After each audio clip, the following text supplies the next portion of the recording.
With Harris on the ticket, her campaign, I think they wanted the mics unmuted so that Trump would say something flippant that they could use to their advantage. ABC News did not play ball, and basically the mics will be muted. And my favorite thing about debates is both sides, in the days leading up to the debate, they always try to lower expectations. Right. It's my favorite thing. You know, Kamala Harris, if you listen to her speeches, she keeps saying we're the underdogs, even though she has a lot of money. Welcome to Reporter's Notebook, where we talk to the Washington Examiner's top journalists about the stories breaking on their beats.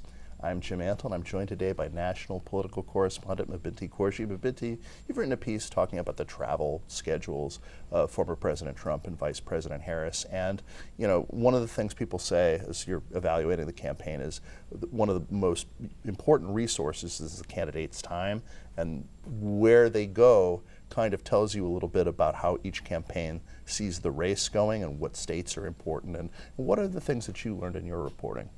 Yeah, so I basically figured out that the campaigns are going to like the 3 states that are going to help them reach 270 electoral votes.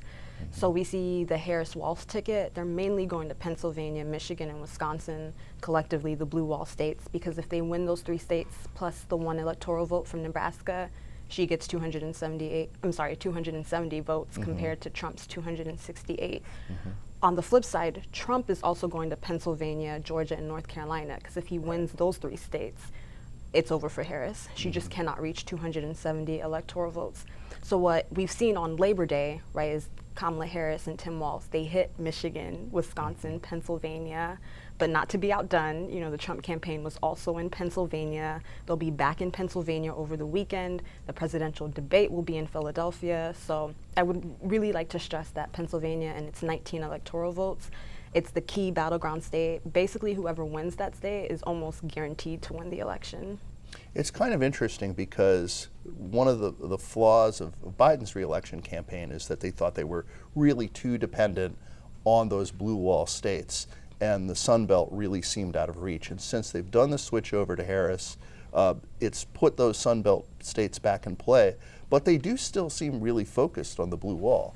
Yeah, you know what I realized, I was playing around with the 270 to win website, and basically if they win the blue wall states, they can lose every single Sunbelt state and still be fine. So, I mean, those states are still important. They give them insurance, but they can lose it and still win the election, basically. And, you know, I will say that Trump understands how important those Sunbelt states are. You know, he was in North Carolina. He's patched up his differences with Governor Brian Kemp in Georgia because, you know, Georgia is one of those states he really needs to flip back red. And so I think Trump is beginning to understand that he can't take those Sunbelt states for granted anymore now that it's Harris, not Biden, on the ticket. So there's a debate coming up, and there was obviously a lot of back and forth leading up to the debate, maybe a little bit of trash talking. What are some of the things that we expect, and what are some of the things that the campaigns really fought about before they finally agreed to be on stage with each other? Yeah, so the big fight was over whether the mics would be muted when the candidate wasn't speaking. You know, when Trump and Biden held their debate back in June, the mics were muted when they both went on the debate stage. And then, you know, with Harris on the ticket, her campaign, I think they wanted the mics unmuted so that Trump would say something flippant that they could use to their advantage. ABC News did not play ball, and basically the mics will be muted.